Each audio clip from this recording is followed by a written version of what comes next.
வணக்கம் அத்தை. நான் உன்னை அதிக நேரம் காக்க வைக்கவில்லையே. நிச்சயமாக இல்லை. நீங்கள் தொழுகை செய்வதை பார்ப்பதற்கு நன்றாக இருக்கும்.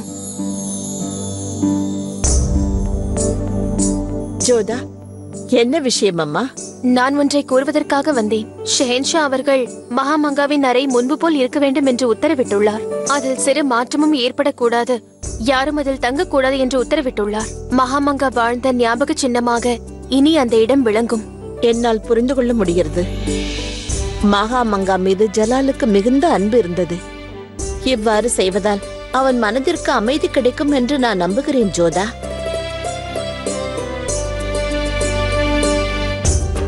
ஆதாப் மகாராணி அவர்களே, ஆதாப் ஜோதா பேகம். ஜோதா பேகம் தங்களுடைய வாக்கு பலித்து விட்டது. நீங்கள் கூறியதை குதா கேட்டு விட்டார். தங்களுடைய பொய்யான வார்த்தையை குதா நிஜமாக்கி விட்டார். மருத்துவரே, தாங்கள் என்ன கூற வருகிறீர்கள்? எனக்கு புரியவில்லை. ஜாகிதாவிற்கு உடல்நலக்குறைவு ஏற்பட்டது. அங்கு சென்று அவரை பரிசோதித்து பார்த்தபோது அவர் உண்மையிலேயே கர்ப்பமாக இருக்கிறார். யா குதா, நீங்கள் கருணை உள்ளம் வாய்ந்தவர். இது மிகவும் நல்ல செய்தி. மகாமங்காவும் ஆதம் கானும் சென்ற பிறகு ஜாவிதா மனமுடைந்திருந்தாள். இனி அவள் வாழ்வதற்கு ஒரு புது அர்த்தம் கிடைத்து விட்டது. ஆமாம் அத்தை. மகாமங்கா அவர்கள் தனக்கு ஒரு பேரன் பிறக்க வேண்டும் என்று நினைத்தார். தங்களுடைய குலம் தழைக்க வேண்டும் என்று அவர் நினைத்தார். இச்செய்தியை கேட்பதற்காகவாவது அவர் உயிரோடு இருந்திருக்கலாம். அல்லாஹ் அவருடைய ஆத்மாவிற்கு சாந்தி அளிக்கட்டும்.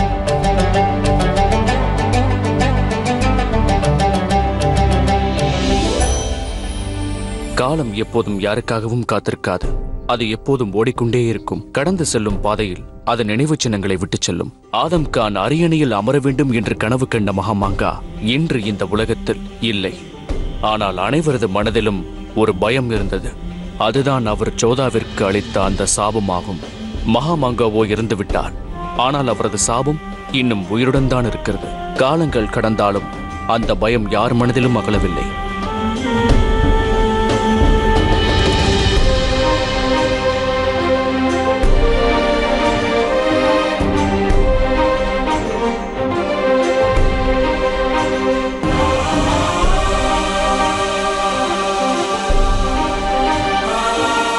நான்கு மாதங்கள் கடந்துவிட்டன.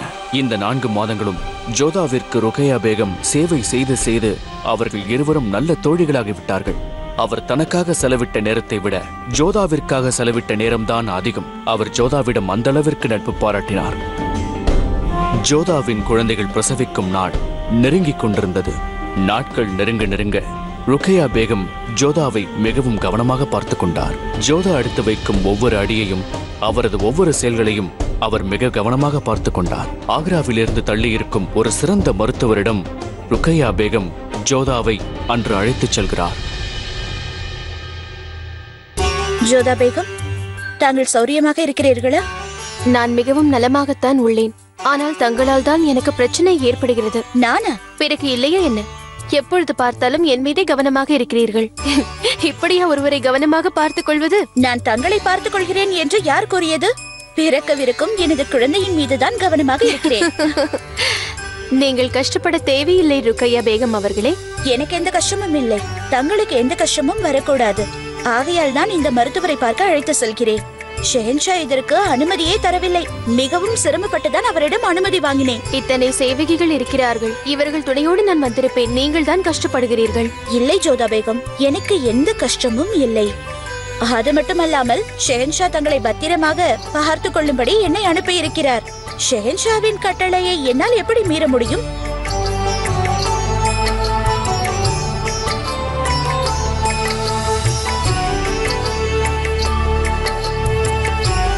பார்த்து செல்லுங்கள் முட்டாள்களே. தங்களுக்கு எதுவும் ஆகவில்லையே? எனக்கு ஒன்றுமில்லை. தங்களுக்கு ஏதேனும் தேவையா ஜோதா?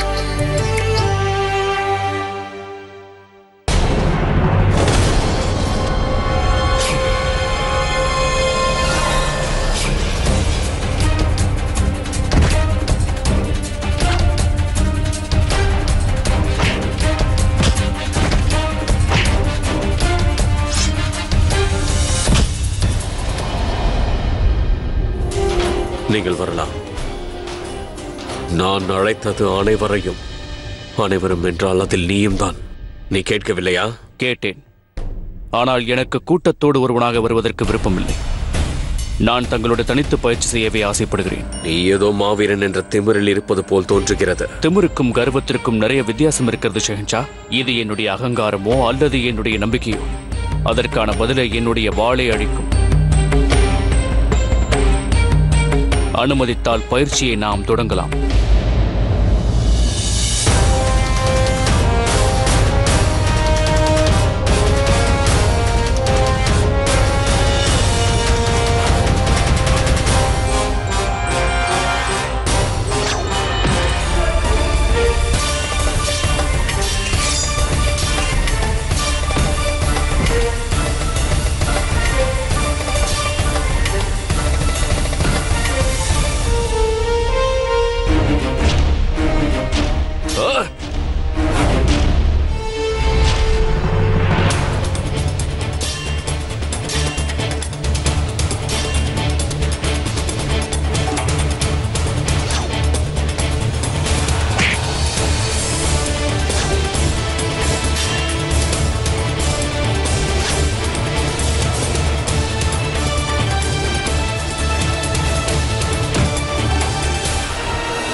என்னோடு யுத்தம் செய்பவர்கள் பொதுவாக வீர மரணம் அடைவார்கள். ஒரு வீரனுடைய சிறப்பு அதுதான் ஷெஹன்ஷா.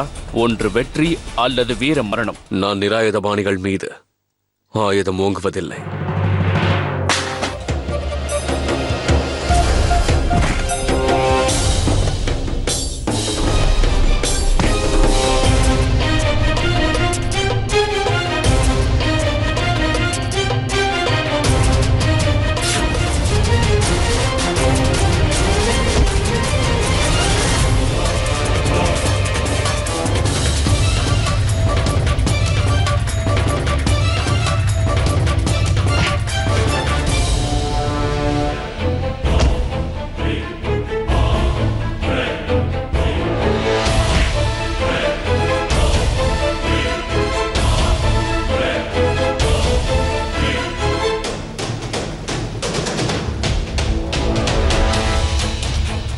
உன் திறமையும் உன் வேகமும் எனக்கு பிடித்திருக்கின்றது. சரி, உன்னுடைய பெயர் என்னவென்று கூறு. எனது பெயர் சுஜித் சிங் ஷெஹன்ஷா. நான் ஒரு ராஜபுத்திரனாவேன். ஒரு ராஜபுத்திரனாக இருந்து கொண்டு ஒரு முகலாய ஷெஹன்ஷாவிற்கு எதற்காக நீ சேவை செய்கிறாய் என்பதை நான் தெரிந்து கொள்ளலாமா? உன்னோடு இருக்கும் சக ராஜபுத்திரர்கள் என்னை வேற்று மதக்காரன் என்று அழைக்கவில்லையா? ஷெஹன்ஷாவிற்கு ஒரே மதம் தான் இருக்கின்றது. அது பிரஜைகளை ஆளுவதாகும். உண்மையான ஷெஹன்ஷா அனைவரையும் சமமாக பாவிப்பவராவார்.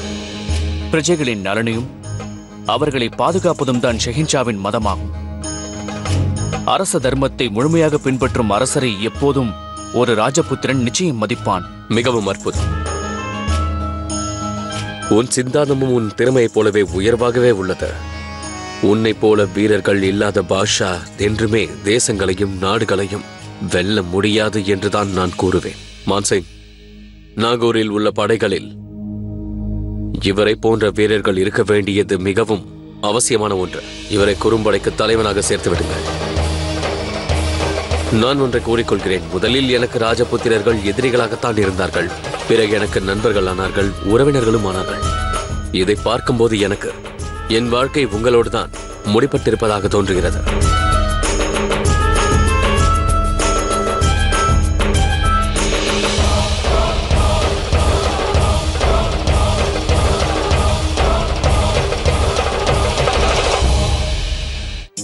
ஷெஹன்ஷா, இன்று நமது நிதியாண்டின் நிறைவு நாள்.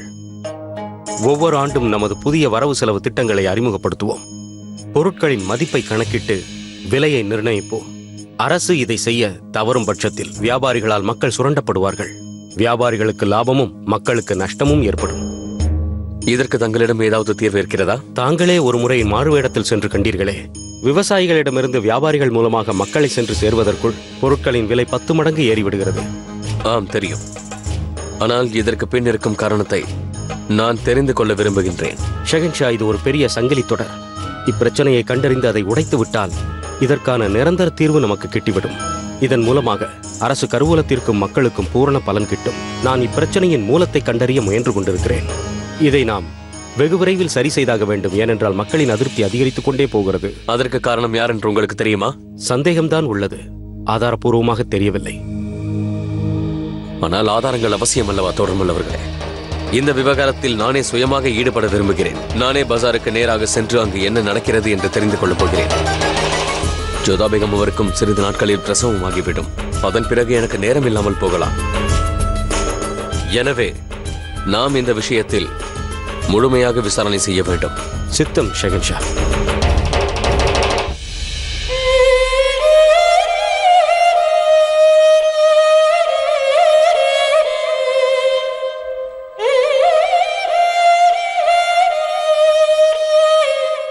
வணக்கம் தாயே. வணக்கம். தாங்கள் மிகவும் கவலையாக தெரிகிறீர்களே. அந்த கரிய மேகங்கள் உனக்கு புலப்படுகிறதா பார்மல்? இதை பார்க்கும் பொழுது என் மனம் பதட்டப்படுகின்றது. இந்த மேகத்தில் இருக்கும் கரிய வண்ணமானது எதையோ குறித்து அச்சுறுத்துகிறது. நான் கண்ட கனவு பலித்து விடுமா?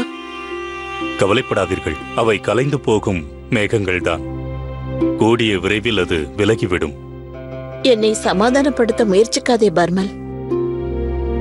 அந்த மகாமங்கா ஜோதாவை எவ்வாறு சபித்தாளோ? அந்த கடவுள் மீது நம்பிக்கை வையுங்கள் தாயே. அவர் அனைத்தையும் சரியாக்கி விடுவார். நல்லவர்களை கடவுள் எப்பொழுதும் கைவிட மாட்டார். நம்முடைய ஜோதா யாருக்கும் தீங்கு நினைத்ததில்லை. கடவுள் எதற்காக அவளை தண்டிக்கப் போகிறார்? அது மட்டுமில்லாமல் விதியின் முடிவை யாரால் மாற்ற இயலும்? மனிதர்களால் விதியை மாற்ற இயலாது. விதியின் வழிகளை கண்டறிந்த ஒருவரை பற்றி எனக்கு நன்றாக தெரியும். இனி அவரால் மட்டும்தான் நமக்கு உதவ இயலும்.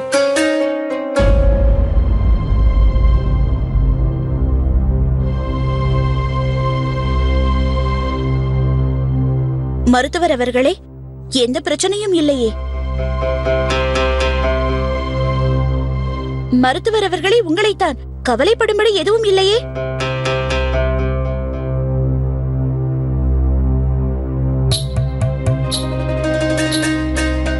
குழந்தைகள் நலமாக இருக்கின்றனவா? அனைத்தும் நலமாக உள்ளது.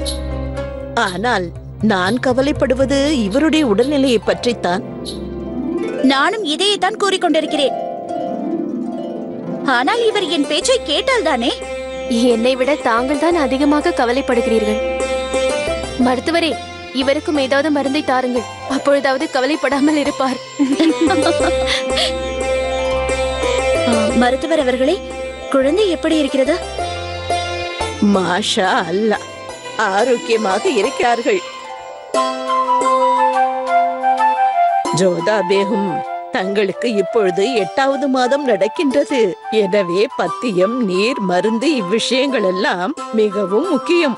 இது எல்லாவற்றையும் விட தங்களுடைய மனநிலை மகிழ்ச்சியாக இருக்க வேண்டும். எவையெல்லாம் பிடித்திருக்கின்றதோ, எதில் ஆனந்தம் கிடைக்கின்றதோ அதையே செய்யுங்கள். இப்பொழுது நான் உங்களுக்கு ஒரு புது மருந்தை தயார் செய்து தருகின்றேன். இதை இவருக்கு பாலில் சிறிதளவு கலந்து இவருக்கு கொடுக்க வேண்டும்.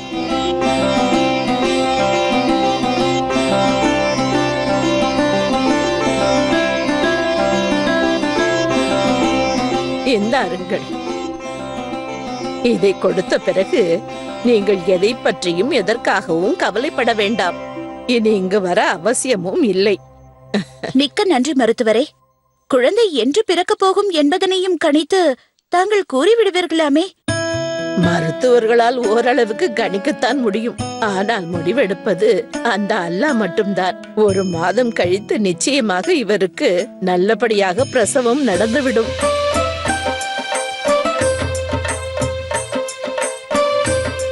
மிகவும் நன்றி மருத்துவரே.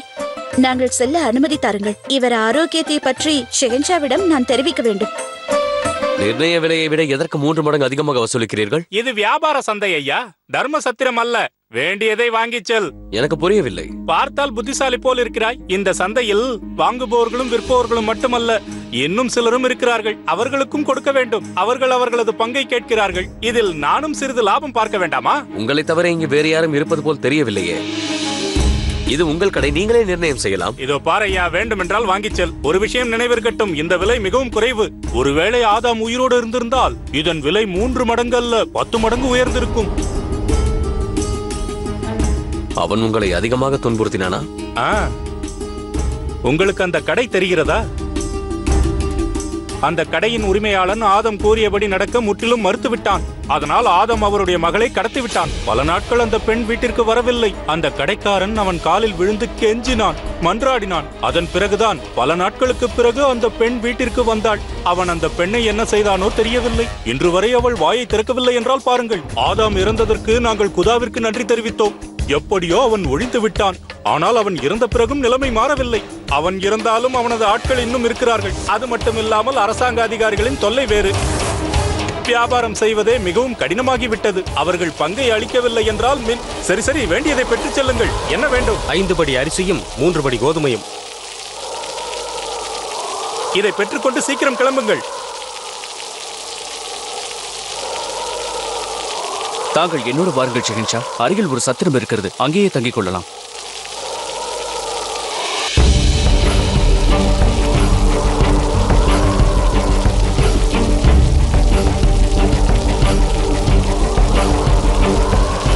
மழை கடுமையாக இருக்கிறதே, இப்பொழுதா இது வர வேண்டும்? தாங்கள் கவலைப்பட வேண்டாம் ஜோதா பேகம். நாம் இன்னும் சிறிது நேரத்தில் கோட்டைக்கு சென்று விடலாம்.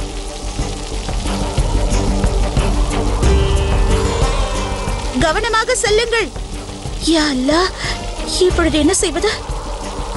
ஜோதா பேகம், தங்களுக்கு ஒன்றுமில்லையே? எனக்கு ஒன்றுமில்லை ருக்கையா பேகம், நீங்கள் கவலைப்படாதீர்கள். இன்னும் சிறிது நேரம்தான்.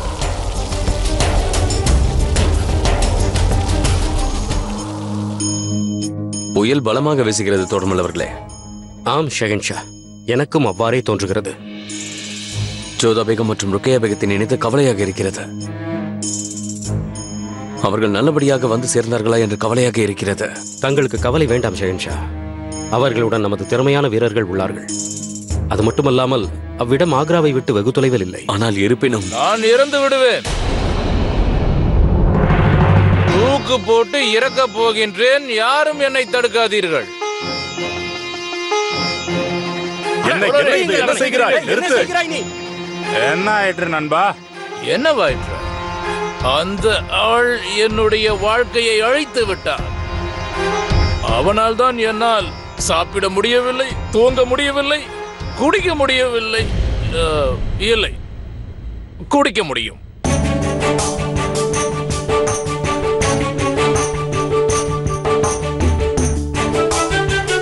இறக்கப் போகின்றேன். தூக்கு போட்டுக்கொண்டு இறக்கப் போகின்றேன்.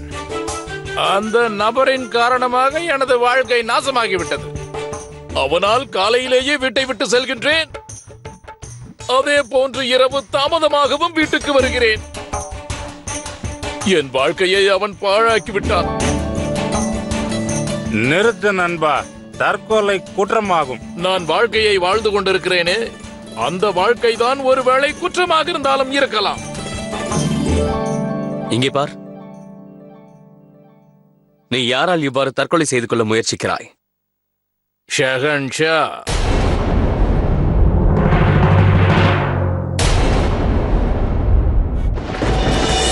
ஓம் ஸ்ரீம் ரீம் ஹீம் காளி மாதாய நமஹ.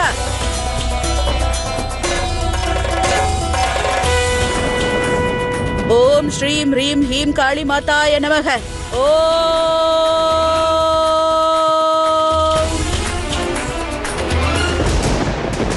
வணங்குகிறேன் ராஜமாதா, ஆமீரின் ராஜமாதா.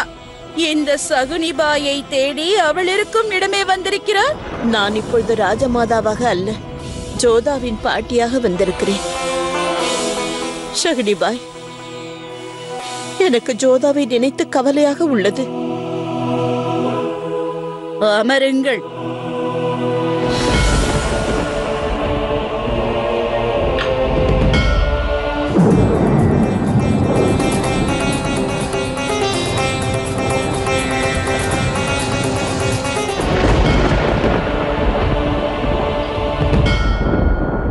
மகாமங்கா அப்படி ஒரு சாபம் அளித்த பிறகு தங்களுடைய பயம் நியாயமானதுதான். இவையெல்லாம் தங்களுக்கு எவ்வாறு தெரியும்? கிரகங்களை வைத்து விதியின் விளையாட்டை நான் அறிந்து கொள்வேன். தாங்கள் என்னை சந்திக்க வரும் விஷயம் கூட முன்பே எனக்கு தெரிந்துவிட்டது. தங்களுக்கு இவையெல்லாம் தெரிந்திருக்கும் பொழுது ஜோதாவிற்கு ஏற்பட்ட சாபம் கூட என்னவென்று தெரிந்திருக்குமே. அந்த சாபத்திலிருந்து, துர்பாக்கியத்திலிருந்து வெளிவருவதற்கு ஏதாவது உபாயம் கூறுங்களே. அந்த மகாமங்காவின் சாபத்திலிருந்து தப்பித்துக் கொள்வதற்கு எந்த உபாயமும் இல்லை. தாயே காளிமாதா, ஜோதா எவ்வாறு தன்னை காத்துக்கொள்ள போகிறாளோ, தாயே நீதான் அவளை காத்துக்கொள்ள வேண்டும். யா அல்லாஹ், தங்களுக்கு ஒன்றும் இல்லையே ஜோதா பேகம்? மெதுவாக செல்லுங்கள்.